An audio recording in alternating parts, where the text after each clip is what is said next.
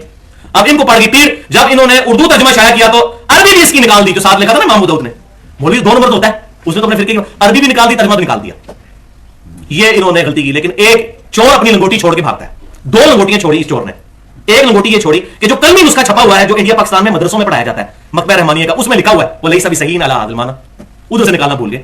چور لنگوٹی نہ چھوڑے تو ان بدماشوں کا پتہ کیسے چلے امت کو، امت کیسے ان کے دھوکوں سے بچے. اور دوسرا ان سے جو لنگوٹی ان سے چھوڑی گئی وہ بڑے لیول کی لنگوٹی ہے. وہ یہ ہوا کہ مشکات میں بھی یہ حدیث موجود ہے. امام ولی الدین تبریزی رحمۃ اللہ علیہ بھی اس حدیث کو مشکات شریف میں 809 نمبر حدیث پر لے کر آئے اور وہاں انہوں نے امام ابو داؤد کے کمنٹس نقل کر دیے. اور مشکات آج سے 700 سال پہلے لکھی گئی اور ابو داؤد کے لکھنے کے 500 سال بعد اس کی انہوں نے سال لکھ دیا وقال ابو داؤد هذا حدیث ليس بصحیح على هذا اللفظ. اچھا اب وہ ادھر سے بھول گئے اور الحمدللہ مشکات جو اردو ترجمے کے ساتھ بھی شائع ہوئی ہے اس میں بھی ساتھ کمنٹس امام ابو داؤد کے لکھے ہوئے ہیں، یہ حدیث صحیح نہیں ہے. عربی میں موجود، مشکات کی اردو میں موجود. تو میں آپ کو یہ مولویوں کی دو نظریاں بتا رہا ہوں کس طریقے سے یہ امت کو دھوکہ دیتے ہیں. اور یہ اپنے نورانی چہرے جو آپ کو نظر آ رہے ہوتے ہیں بیسیکلی یہ شیطانی چہرے ہوتے ہیں. صحیح مسلم میں حدیث ہے اللہ تعالیٰ تمہاری شکلوں اور مال کو نہیں دیکھتا، تمہارے دلوں اور مال کو دیکھتا ہے.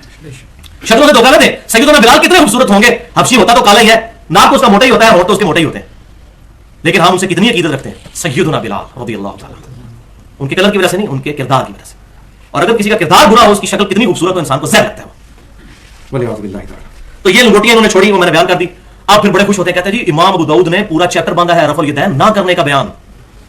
آپ کو چیپٹر پڑھے تو پتہ چلے یہ چیپٹر باندھا کس لیے ہوا ہے. اس تابوت میں آخری کیل ٹھوکنے کے لیے انہوں نے باب باندھا پورا رفع الیدین نہ کرنے کا بیان اور 5 حدیثیں اس میں لے کر آئے. ایک پہلی حدیث یہی جو میں نے بیان کر دی ابن مسعود رضی اللہ تعالیٰ عنہ کی 748 نمبر، اس کے بعد 749 750 751 اور 752. اگلی 4 روایتیں سیدنا برا بن عازب رضی اللہ تعالیٰ عنہ سے لے کر آئے. پہلی روایت کے ساتھ الگ لکھا اور اگلی 4 روایتوں پر الگ الگ بحث کی اور یہاں تک کہا کہ یہ اہل کوفہ نے رٹا دیے تھے الفاظ اس حدیث میں. وہ حدیث کیا ہے برا بن عازب سے نبی صلی اللہ علیہ وسلم نماز کے شروع میں ہاتھ اٹھاتے تھے، تو یہ تو ہم سب مانتے ہیں. آگے لفظ ایڈ کروا دیے اس کے بعد دوبارہ نہیں اٹھاتے تھے، یہ تو ابن مسعود والی حدیث میں بھی نہیں ہے. تو امام داؤد کہتے ہیں یہ راوی جب جو ہے یہ کوفے کے باہر ملا تو وہاں اس نے الفاظ یہ ایڈ کر لیے، پہلے یہ نہیں کہتا تھا. اور یہ اپنے جتنے جس استاد سے حدیث بیان کرتا ہے وہ 3 شاگرد اور بھی بیان کرتے ہیں، وہ صرف اتنا ہی بیان کرتے ہیں کہ نبی صلی اللہ علیہ وسلم جب نماز شروع کرتے تو ہاتھ اٹھاتے تھے. تو اس میں کوئی جھگڑا ہے؟ نماز شروع کرتے تو ہاتھ اٹھاتے تھے، صرف شروع کے الفاظ بھی نہیں، نہ دوبارہ نہ کرنے، کوئی جھگڑا ہی نہیں ہے. تو کہتے ہیں امام داؤد کہتے ہیں یہ ہوا 4 روایتیں نقل کی اور اینڈ پہ جناب کیل کیا ٹھوکا ھذا حدیث لیس بصحیح، یہ بھی حدیث صحیح نہیں ہے. 5 روایتیں لکھ کر ایک ایک پر بحث کر کے یہ باب کیا باندھا، اصل میں باب کیا باندھا ہے، یہ تو بے عزتی کیا باب باندھ کے اصل میں. تو میں اس لیے کہتا ہوں امام بخاری اور امام مسلم سے بڑا کام امام داؤد نے کیا. انہوں نے تو ان روایتوں کو اس قابل نہیں سمجھا کہ اپنی کتاب میں لے گئے، لیکن امام داؤد نے لکھ کر پورا چیپٹر بنا کے سجا کے جو ہے پلیٹ میں رکھ کے امت کے سامنے رکھا ہے کہ یہ جناب چیپٹر پڑھیں. یہ بڑے خوش ہو کے چیپٹر کا نام ہی پڑھاتے ہیں، اندر ہی پڑھے کیا لکھا ہوا ہے. اللہ اکبر کبیرہ. تو یہ چیپٹر ان کے خلاف باندھا گیا ہے. اب بفرض محال for the sake of argument وہی بات جو قرآن میں آئی ہے قل ان کان للرحمن ولد فانا اول العابدین. اے محبوب صلی اللہ علیہ وسلم آپ فرما دیجئے بالفرض اگر اللہ کا کوئی بیٹا ہوتا تو سب سے پہلے میں اسے پوچھ رہا ہوتا. اب یہ تو نہیں اللہ کا کوئی بیٹا ہے، ہم یلد ولم یولد، تو بالکل اسی سنت پہ عمل کرتے میں کہتا ہوں بالفرض سیدنا ابن مسعود رضی اللہ تعالیٰ عنہ کی طرف منسوب یہ روایت ثابت بھی ہو جائے تب بھی رفع الیدین کی منسوخی ثابت نہیں ہوتی، بلکہ صرف نماز کا ایک اور طریقہ ثابت ہوتا ہے کہ ایک طریقہ یہ بھی ہے کہ نماز کے صرف شروع میں ہاتھ اٹھائے جائیں، دیٹس آل. منسوخی ثابت نہیں ہوتی. لیکن احتیاط کس میں ہے وہ میں نے آپ کو بتا دیا. احتیاط کا بالکل ون سائیڈڈ بات ہے، لیکن دنیا کے معاملے میں ہم بڑی احتیاط کرتے ہیں. ہمیں 10 مولوی جو ہے نا وہ زہر آلود بریانی ہمارے سامنے رکھے اور ہمیں پتہ نہ ہو اور سخت بھوک لگی ہوئی ہو، بریانی جو ہے وہ اچھی بھی لگتی ہو، ایک کلین شیپ بندہ کان میں آ کے کہہ دینا ان مولویوں نے بیچ میں زہر ڈالا ہوا ہے، تو کھائیں گے بریانی؟ اور یہاں سارے محدثین چیخ کے کہہ رہے ہیں کہ اصول محدثین پہ روایت صحیح نہیں ہے، لیکن نہیں، جہاں جان کا خطرہ ہے وہاں فوراً مان لیں گے. یہ ہمیں پھر ان کی مولویوں کی داڑھی نہیں نظر آئے گی، اس کو 4 سلواتیں بھی سنائیں، داڑھی رکھ کے جھوٹ مار دو، فراڈ کرنا کس میرے نال. کوئی made in China mobile made in Japan کر کے بیچ دے تو اس کو 4 سلواتیں سنائیں گے کہ یار تو داڑھی پگڑی پہن کے اور یہ تسبیح پکڑ کے کرتا ہے، اور دین کے معاملے میں بڑے وضو پاگل ہے. دین کے معاملے میں یہ ہے، پھر یہ حشر بھی وہی ہونا ہے. تو دین کو بھی جب اتنا کم از کم سیریس لیں جتنا ہم نے دنیا کو لیا ہوا ہے، جتنا بچے کو اسکول میں داخل کروانے کے لیے 10 بندوں سے مشورہ کرتے ہیں، دین کے لیے بھی ذرا جائے نا. اگر میں ننگی بات وہی کرنے لگا ہوں، اگر ایک قادیانی پوری زندگی صرف قادیانی علماء سے ختم نبوت سمجھتا رہے گا اور اہل سنت کے پاس نہیں آئے گا تو اس کو کیسے سمجھ آئے گا ختم نبوت کا مسئلہ. اسی طریقے سے اگر ایک بریلوی دیوبندی اور اہل حدیث اپنے مولویوں سے مسئلے پوچھتا رہے گا کہ دوسرے کے پاس نہیں جائے گا، اس کو کیسے پتہ چلے گا غلطی لگی ہوئی ہے. تو سب کے پاس جانا ہوگا. اور پھر الحمدللہ ان مولویوں نے یہ احسان امت پہ کر دیا، کتابیں ٹرانسلیٹ کر دی ہیں، آپ خود جا کے آپ چیک کر سکتے ہیں. اب ان کی کتابیں دکھائیں تو کہتے ہیں یہ عوام کے پڑھنے کے لیے نہیں ہے. تو عوام کے لیے پڑھنے تو ہم نے ترجمہ کیوں کیا؟ پیسے کمانے کے لیے. آپ کے لیے تو عربی بھی کافی تھی، عوام کے لیے کیا ہے؟ تو اپنے لکھے ہوئے ترجموں سے بھی پھر جاتے ہیں. تو یہ 2 نمبری کی جو ہے وہ انتہا ہے. اب اس کانٹیکس میں ذرا دل تھام کر میں اتنی سخت گفتگو کرتا نا تو شاید کسی کو ہضم نہ ہوتی، لیکن یہ اللہ کی کرونوں رحمتیں ہوں امام بخاری رحمۃ اللہ علیہ پر، انہوں نے بڑے سخت الفاظ کے ساتھ گفتگو کی ہے، وہ میں ورڈ بائی ورڈ آپ کو گفتگو سنانے لگا ہوں تاکہ یہ ایشو ریزالو ہو جائے۔ امام بخاری رحمۃ اللہ علیہ نے 122 احادیث جمع کی ہیں، الگ سے ایک حدیث کی کتاب لکھی ہے جو صحیح سند سے تمام محدثین نے ثابت کیا کہ ان کی ہی کتاب ہے، جیسے کہ صحیح بخاری، اس کا نام ہے جز رفع الیدین۔ جز کہتے ہیں حدیث کی اس کتاب کو جو صرف ایک ٹاپک پہ لکھی جاتی ہے۔ صحیح بخاری جو ہے اس کا نام ہے الجامع الصحیح، جامع کتاب ہے صحیح حدیث کی، لیکن جز جس میں صرف ایک ٹاپک ہو۔ جز القرا بھی لکھی امام بخاری نے، جز رفع الیدین میں انہوں نے مقدمے میں اپنی اس کتاب کو لکھنے کا مقصد بیان کر دیا، وہ ورڈ بائی ورڈ اوریجنل بک سے فوٹو کاپی میں نے لگائی ہوئی ہے، آپ کو پڑھ کے سناتا ہوں۔ وہ کہتے ہیں یہ کتاب اس مجہول شخص پر رد ہے، اس بندے کا نام نہیں انہوں نے لیا کون ہے، اے ممکن ہے ان کے زمانے میں کوئی ایسا شخص ہو، جیسا کہ ابن جوزی رحمہ اللہ کے زمانے میں ایک جزیدی تھا تو اس کے خلاف امام ابن جوزی نے وہ کتاب لکھی شعراء کی، اس سرکش کا رد ہے جو جزید کو برا کہنے سے منع کرتا ہے۔ تو ہو سکتا ہے کہ امام بخاری کے زمانے میں بھی ایسا کوئی سرکش ہو، تو کہتے ہیں یہ اس مجہول شخص پر رد ہے جس نے نماز میں رکوع کے وقت اور رکوع سے سر اٹھانے کے بعد والے رفع الیدین کا انکار کیا، اس نے لا یعنی اور فضول تکلف کرتے ہوئے اجمیوں پر اسے مبہم رکھا، جو عربی نہیں جانتے تھے، اجمیوں مبہم رکھا، ایمبیگوس کر دیا، جو کہ رسول اللہ صلی اللہ علیہ وسلم کے فعل اور قول اور آپ کے صحابہ کے فعل اور ان کی روایت اور اسی طرح تابعین کے فعل سے ثابت ہے۔ سلف صالحین نے اس مسئلے میں صحیح احادیث کی پیروی کی ہے، اللہ ان سلف صالحین پر رحم فرمائے اور ان کے ساتھ اپنے وعدوں کو پورا فرمائے۔ لیکن اس منکر نے، اس رد کرنے والے نے اپنے سینے کی کدورت اور دل کی تنگی ظاہر کی ہے، اس نے رسول اللہ کی سنت سے نفرت اور اہل سنت سے دشمنی اور تکبر کیا ہے۔ اندازہ کریں جو رفع الیدین کے خلاف بات کرتا ہے اس کے بارے آگے تو انہوں نے حادی کر دی۔ اس بدعتی کے گوشت ہڈیوں اور دماغ میں بدعت گھس چکی ہے، گوشت ہڈیوں اور دماغ میں، اور یہ نہ سمجھیں ان کے اپنے الفاظ ہیں، یہ سنن ابی داؤد اور ترمذی میں صحیح حدیث ہے، میری امت میں ایسے گروہ پیدا ہوں گے جن کے اندر بدعتیں اس طرح سرایت کر جائیں گی جس طرح باولا کتا کسی کو کاٹ دے اس کا اثر ایک ایک رگ و ریشے میں پہنچ جائے گا۔ یہ حدیث کے مطابق صحیح ہے کہ بدعت اس کے دماغ، گوشت اور ہڈیوں میں پہنچ چکی ہے۔ اس کے انکار کی وجہ یہ ہے کہ اس نے اپنے ارد گرد اجمیوں کا جھمگٹا دیکھ کر دھوکے کا شکار ہو کر اپنے آپ کو ان سے منسوب کیا، جبکہ نبی صلی اللہ علیہ وسلم نے تو فرمایا تھا کہ میری امت میں سے ایک جماعت قیامت تک حق پر قائم رہے گی، کوئی نقصان پہنچانے والا ان کو نقصان نہیں پہنچا سکے گا، وہ غالب رہیں گے۔ غالب کس اعتبار سے؟ دلائل کے اعتبار سے، ورنہ تو پٹائی آج مسلمانوں کی ہو رہی ہے، غالب رہیں گے دلائل، اور آپ کو دلائل بالکل ون سائیڈڈ ہے، جڑا بخاری پڑھتا ہے گمراہ ہو جاتا ہے، کہنا نا بخاری مسلم ڈائریکٹ نہ پڑھو، حدیث ڈائریکٹ نہ پڑھو ورنہ گمراہ ہو جاتا ہے، تو یہ ٹھیک کہہ رہے ہوتے ہیں، بیسیکلی گمراہ ہو جاتا ہے، ان کو راستے کو گمراہی کا نظر آ رہا ہے۔ اب سیدنا بلال کی نظر سے کوئی نبی صلی اللہ علیہ وسلم کو دیکھے تو پتہ چلے نا، ابو جہل کو کیا نبی صلی اللہ علیہ وسلم کی شکل مبارک دل کو کیا اٹریکٹ کرتی جب اس نے دیکھنا ہی قدرت کی نظر سے، اس کو کہتے ہیں چشمہ لگا کے دیکھنا، جب چشمہ ہی ایسا لگایا تو آگے نظر ہی وہی کچھ آنا ہے، پری ڈیٹرمنٹ رزلٹس کے ساتھ۔ تو وہ کہتے ہیں کہ قیامت تک وہ گروہ حق پر قائم رہے گا اور رسول اللہ کی تمام سنتیں اسی طرح جاری رہیں گی تاکہ آپ صلی اللہ علیہ وسلم کی مردہ سنتوں کو زندہ کیا جاتا رہے۔ وہ کہتے ہیں ہم انشاءاللہ اہل سنت کا دفاع کریں گے۔ اب پتہ چلا اہل سنت اصل میں ہے کون؟ شراب کی بوتل کے بعد روح افزا لکھ لینے سے، جامع شیریں لکھ لینے سے وہ جامع شیریں روح افزا نہیں بن جاتا۔ اہل سنت ہے کون؟ اب پتہ چلا اصلی اہل سنت کون ہے، جو کتاب و سنت کے منہج پر ہے۔ تو اس ٹاپک پہ مزید تسلی کرنی ہو تو یہ جز رفع الیدین آپ خرید لیں، 122 حدیثیں آپ کو میرے 60-70 روپے کی ترجمے کے ساتھ مل جائے گی، اور الحمدللہ اسی کی کنٹینیوشن کے طور پر میں سمجھتا ہوں دور حاضر میں ایک بہت بڑے حدیث کے جو محدث ہیں شیخ زبیر علی زئی صاحب حفظہ اللہ، انہوں نے کتاب لکھی ہے نور العینین، تقریباً 500 صفات پر، اور انہوں نے یہ ساری کی ساری چیزیں ایسی کنکلوڈ کی ہیں کہ میں کہتا ہوں آج اگر امام بخاری زندہ ہوتے تو ان کا ماتھا چوم لیتے، جس طریقے سے انہوں نے یہ تمام ایشوز کو ایڈریس کر کے اب یہ ہمیشہ کے لیے ریزالو، کیونکہ ہر زمانے میں نئے نئے بہانے شروع ہوتے ہیں نا، تو ہر زمانے میں لوگ پھر ان کا جواب دیتے ہیں، تو وہ اب آپ کو اگلے بہانے جو ہیں وہ اب انٹرسٹنگ پورشن اس کا جو ہے وہ علمی پوائنٹس کا شروع ہونے لگا ہے، لیکن ایک دفعہ دروشی پڑھ لیجیے، اللهم صل علی محمد وعلی ال محمد کما صلیت علی ابراہیم وعلی ال ابراہیم انک حمید مجید، اللهم بارک علی محمد وعلی ال محمد کما بارکت علی ابراہیم وعلی ال ابراہیم انک حمید مجید۔ ہاں جی، علمی پوائنٹ نمبر 3، کہ بعض لوگوں کا یہ دعویٰ ہے کہ رکوع میں جاتے وقت اور رکوع سے اٹھتے وقت رفع الیدین منسوخ ہو گیا تھا۔ وہ مانتے ہیں جی ہم سینکڑوں حدیث ہیں، لیکن وہ پہلے کرتے تھے بعد ہی ختم ہو گیا سی، پہلے کرتے تھے بعد میں نبی صلی اللہ علیہ وسلم نے چھوڑ دیا۔ اس میں 3 دلائل یہ پیش کرتے ہیں، اور وہ دلائل جو ہے مکڑی کے جالی کی طرح ہے، وہ آپ کو اندازہ ہو جائے گا۔ پہلی یہ دلیل پیش کرتے ہیں کہ جی وہ ایک حدیث ہے کہ صحابہ کرام علیہم رضوان، ایک حدیث ہے سن سنا کے سنی، ہم پڑھ پڑھا کے سنی، یہ سن سنا کے سنی۔ ایک حدیث ہے کہ وہ بعض منافقین جو ہے وہ اپنی بغلوں میں بت رکھ کر تو نبی صلی اللہ علیہ وسلم کے پیچھے آ کے نماز نیت کر لیتے تھے، تو آپ صلی اللہ علیہ وسلم رفع الیدین کرتے تھے تاکہ وہ بت گر جائے۔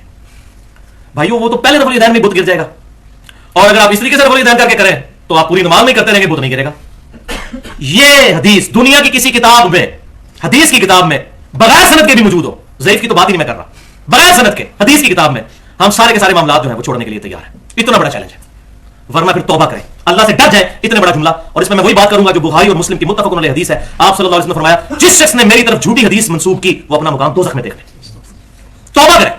اور صحیح مسلم میں حدیث ہے، مقدمے میں امام مسلم لے کر آئے ہیں کہ سیدنا ابو ہریرہ رضی اللہ تعالیٰ عنہ کہتے ہیں کہ نبی صلی اللہ علیہ وسلم نے فرمایا کہ ایسا زمانہ بھی آئے گا، اور قرب قیامت کے لیے پرٹیکولر فرمایا کہ لوگ ایسی ایسی حدیثیں تم سے بیان کریں گے جو تمہارے آباء و اجداد نے بھی نہ سنی ہوں گی، ان سے بچنا کہیں وہ تمہیں فتنے میں مبتلا کر کے گمراہ نہ کر دیں۔ آباء و اجداد سے یہ نہیں مراد کہ ہمارے ماں باپ اگر ان پڑھ ہیں انہوں نے تو قرآن بھی نہیں اگر پڑھا ہوا تو انہوں نے نہیں سنی ہوگی، مراد یہ ہے کہ جو اہل علم گزرے ہیں انہوں نے اس کو بیان نہیں کیا ہوگا۔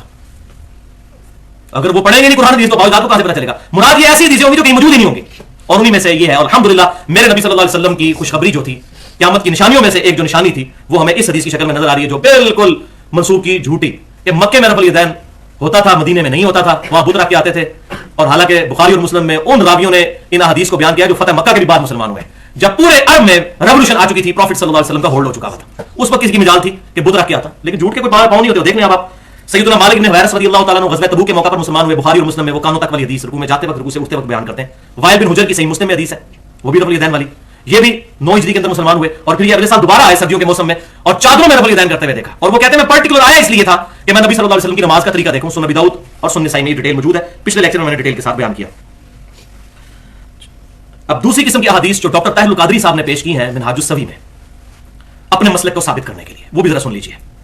وہ عدم ذکر والی احادیث, ہیڈنگ باندھی ہے رفع الیدین نہ کرنے کا بیان, اور نیچے حدیث کیا لے کر آ رہے ہیں کہ صحیح بخاری اور مسلم کی متفق علیہ حدیث ہے کہ ایک صحابی نے تیزی کے ساتھ نماز پڑھی, آپ صلی اللہ علیہ وسلم کو آ کر سلام کیا, آپ صلی اللہ علیہ وسلم نے سلام کا جواب دیا اور پھر کہا کہ نماز دوبارہ پڑھو, تم نے نماز نہیں پڑھی. حالانکہ پڑھی بھی تھی لیکن بڑی تیزی سے پڑھی. دوسری دفعہ بھی ہوا, آپ صلی اللہ علیہ وسلم نے سلام کا جواب دیا, پھر یہی فرمایا کہ دوبارہ پڑھو, تم نے نماز نہیں پڑھی. تیسری یا چوتھی دفعہ راوی کہتے ہیں کہ آپ صلی اللہ علیہ وسلم سے اس نے ریکویسٹ کی کہ مجھے یا رسول اللہ صلی اللہ علیہ وسلم نماز کا طریقہ سکھا دیجیے کہ میری غلطی کہاں پر ہے. تو آپ صلی اللہ علیہ وسلم نے فرمایا کہ جب تم نماز کا ارادہ کرو تو اچھے طریقے سے وضو کرو, پھر قبلہ رخ ہو کر کھڑے ہو اور اللہ کی تکبیر کہہ کر نماز شروع کرو, اور آسانی سے جو قرآن میسر ہو وہ پڑھو, پھر سکون کے ساتھ رکوع میں جاؤ, پھر رکوع سے کھڑے ہو تو بالکل سیدھے کھڑے ہو جاؤ سکون کے ساتھ, وہی ہاتھ چھوڑ کر ہی کھڑے ہونا ہے قوم میں, حتیٰ کہ ہر ہڈی اپنی جگہ پر آ جائے, جو ابو مسعود رضی اللہ تعالیٰ عنہ بھی کہتے ہیں. اس کے بعد سکون سے سجدہ کرو, پھر 2 سجدوں کے درمیان بھی سکون سے بیٹھو. یعنی وہ تیزی سے نماز پڑھے تھے, آپ صلی اللہ علیہ وسلم نے ان کو ایک ایک رکن سکھایا جس میں وہ تیزی کر رہے تھے. پھر دوسرا سجدہ کرو, اس کے بعد بھی سکون سے بیٹھ جاؤ, اور پھر اس کے بعد دوسری رکعت کے لیے کھڑے ہو. یہ بخاری میں بھی ہے اور مسلم میں بھی, اور میں نے بخاری کا جو ترک پڑھا وہ انٹرنیشنل نمبر کے مطابق 6251 ہے. وہ کہتے ہیں دیکھیں جی ڈاکٹر طاہر القادری صاحب کہتے ہیں اس میں رفع الیدین کا ذکر ہی کوئی نہیں, لہٰذا طریقے میں ہے ہی کوئی نہیں. تو بھائیو اس میں تو سبحان ربی العظیم کا بھی ذکر کوئی نہیں ہے, اس میں سبحان ربی الاعلیٰ کا بھی ذکر کوئی نہیں ہے, اس میں التحیات للہ والصلوات والطیبات کا بھی ذکر نہیں, اس میں پہلے رفع الیدین کا بھی ذکر نہیں, وہ بھی منسوخ ہو گیا. جھوٹ کے پاؤں نہیں نہ ہوتے. یہ تو ان کی غلطی ان کو بتائی جا رہی تھی کہ وہ کہاں پر غلطی کر رہے ہیں, وہی غلطی تو ایڈریس کرنی تھی. تو اس کو کہا جاتا ہے عدم ذکر, کہ یہاں پر جس چیز کا ذکر ضروری تھا وہی کیا, باقی کا ذکر عدم ہے. یعنی وہ جس کو ہم کہتے ہیں انڈرسٹوڈ ہے کہ وہ تو کام کرنے کرنا ہے لیکن تمہاری یہ غلطی ہے, اس کو دور کرو. یہ روایتیں پیش کرتے ہیں, کہتے ہیں رفع الیدین کا ذکر نہیں, پہلے کا بھی نہیں ہے. اور حالانکہ خود اس حدیث پر عمل نہیں کرتے. اس میں ساتھ ہی موجود ہے کہ دوسرا سجدہ کر کے بھی بیٹھ جاؤ اور پھر دوسری رکعت کے لیے کھڑے ہو. تو اس میں پنجابی میں اس کی ٹرانسلیشن صحیح ہو سکتی ہے, دل بے ایمان تے اچھتا ٹیر. اگر دل میں بے ایمانی آ جائے نا تو پھر دلائل بہت زیادہ ہے, بیان کرتے جائیں. اگر اسی حدیث پر عمل کرنا تھا تو 6251 میں موجود ہے دوسرا سجدہ کر کے بیٹھ کے اٹھو, تو اس طرح کرے نا اس پہ عمل, لیکن وہ نہیں کریں گے, وہ اپنے فرقے کے خلاف بات ہو جائے گی, پھر تو بات ہی اور نکل جائے گی. تو دل بے ایمان تے اچھتا ٹیر, یعنی اگر دل میں بے ایمانی ہو تو پھر دلائل بہت سے کھڑے جا سکتے ہیں. اسی طریقے سے بخاری اور مسلم سے ایک اور حدیث پیش کرتے ہیں, اس پہ امام بخاری نے باب باندھا ہوا ہے تکبیرات کا بیان, کہ سیدنا ابو ہریرہ رضی اللہ تعالیٰ عنہ جب بھی نماز شروع کرتے تو اللہ اکبر کہتے, رکوع میں جاتے تو اللہ اکبر کہتے, رکوع سے سر اٹھاتے تو سمی اللہ لمن حمیدہ ربنا ولک الحمد کہتے, سجدے میں جاتے تو اللہ اکبر کہتے, سجدے سے سر اٹھاتے تو اللہ اکبر کہتے, دوسرے سجدے میں جاتے تو اللہ اکبر کہتے, کرتے کرتے 22 دفعہ اللہ اکبر کہتے. اینڈ پہ وہ کہتے کہ میں تم سب سے زیادہ رسول اللہ صلی اللہ علیہ وسلم کی نماز سے واقف ہوں. آپ صلی اللہ علیہ وسلم اپنی وفات تک اس طریقے سے نماز پڑھتے رہے. وہ کہتے دیکھو جی وفات کا بھی ذکر آ گیا, رفع الیدین تھے کوئی نہیں. وہ بتاتے نہیں کانٹیکسٹ کیا ہے, پورا چیپٹر ہے بخاری اور مسلم میں کہ بنو امیہ کے شریر گورنروں نے تکبیرات کہنے کی سنت چھوڑ دی تھی, ان کو ایڈریس کیا تھا سیدنا ابو ہریرہ نے کہ تم تکبیرات نہیں کہتے کیوں, اس میں تو پہلے رفع الیدین کا بھی ذکر کوئی نہیں, تو وہ بھی ختم ہو گیا. پھر اس میں سورۃ الفاتحہ کا ذکر کوئی نہیں, سبحان ربی العظیم کا ذکر کوئی نہیں, سبحان ربی الاعلیٰ کا نہیں. اور ہمارے بھی بولے بھائی اٹھا کے آ جاتے ہیں, حدیث نکال دیجیے انہیں بخاری مسلم سے.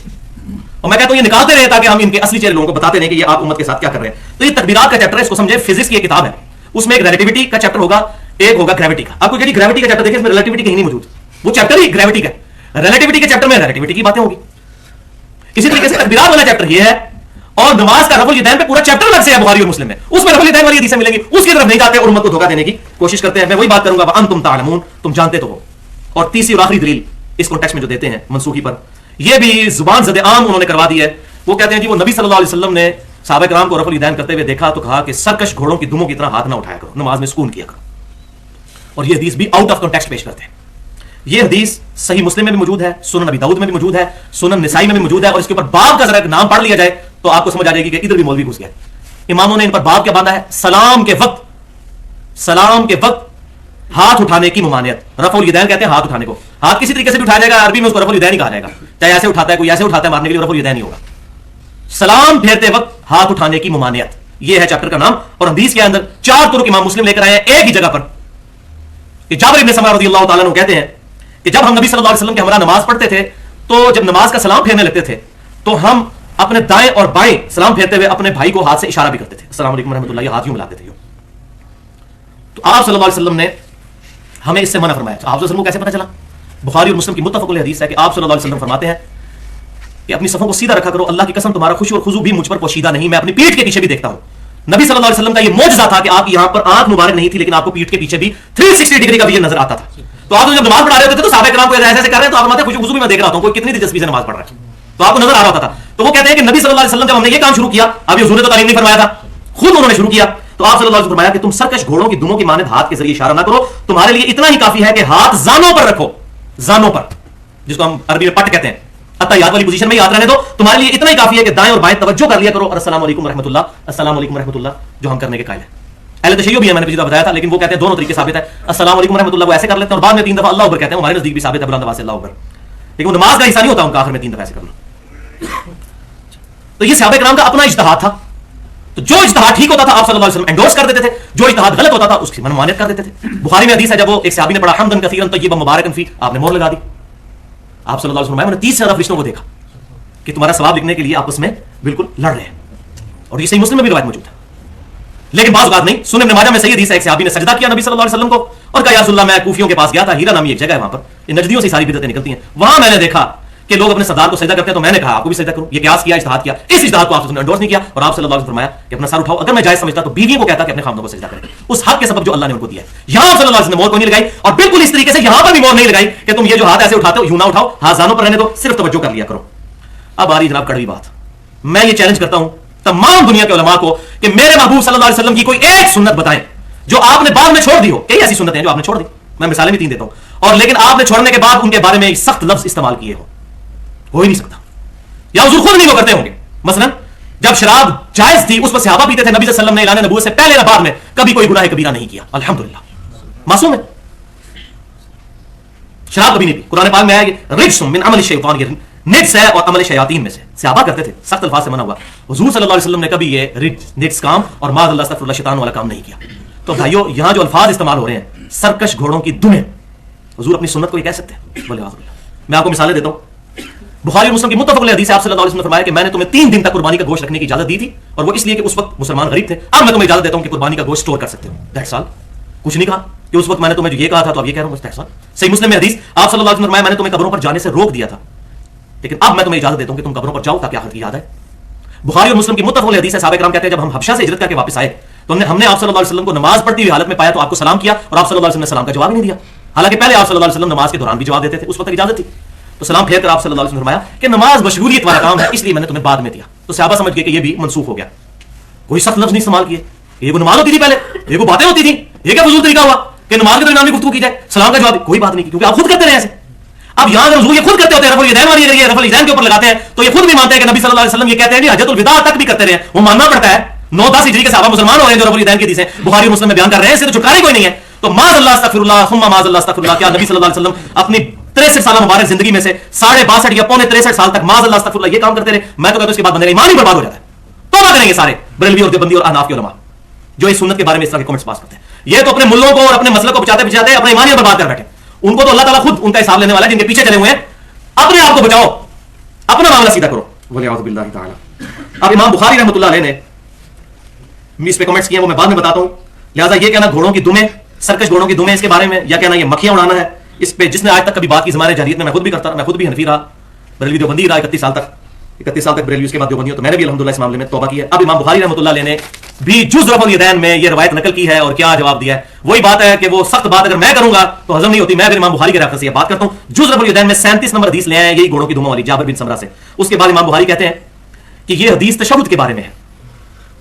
اچھا, اس میں یہ کہتے ہیں جی وہ ایک ترک میں تو تشہد کا ذکر ہی کوئی نہیں موجود ہے, تو بھائی عدم ذکر ہے اس میں, اور جس میں نہیں نا اس کو فی الصلاۃ کے الفاظ ہے نا, اس کا جو ترک مسند امام احمد میں ہے اس میں الفاظ ہے وہم فی قعود, ہم اس وقت بیٹھی ہوئی حالت میں تھے. اس کو فی الصلاۃ, وہ کہتے ہیں سلام کے تو نماز ہی ختم ہو جاتی ہے, تو یہ کہتے ہیں اس کو فی الصلاۃ نماز میں, تو وہ رفع الیدین کا ذکر تھا. تو حالانکہ سلام بھی نماز کا حصہ ہے, خود یہ نماز کے جو 7 فرض بتاتے ہیں ان میں 7واں خروج بھی صحیح ہی بتاتے ہیں. تو مسند امام احمد کا ترک, تو یہ عدم ذکر سمجھے. مثال کے طور پر آپ میرے گھر آئے, میں نے آپ کو پکوڑے بھی کھلائے, سموسے بھی کھلائے, چائے بھی پلائی, کیک بھی کھلایا, فروٹ بھی کھلایا. باہر جا کے کہتے ہیں جناب کیا زبردست دعوت کی, پکوڑے اور سموسے زبردست تھے. تو اس کا کیا مطلب ہے کہ میں نے کیک اور چائے اور فروٹ نہیں کھلایا آپ کو؟ عدم ذکر. تو یہ روایت جو مختلف صحابہ بیان کرتے ہیں, اب آپ اتنے لوگ سو کے قریب یہاں پر سن رہے ہیں, باہر جا کر کوئی بندہ میری بتائی ہوئی باتوں کو 80% کاپی کر لے گا, کوئی 40%, کوئی 30%. تو اس کا کیا مطلب میں نے باقی باتیں نہیں کی. تو جو صحابہ نے جو چیز یاد رکھی وہ بیان کی, تو باقیوں کا عدم ذکر ہوتا ہے. تمام احادیث کو جمع کر کے, جس میں قرآن پاک کی بھی ساری آیات سامنے رکھ کر رزلٹ نکالا جاتا ہے, احادیث بھی ساری سامنے رکھ کر رزلٹ نکالا جاتا ہے. تو امام بخاری نے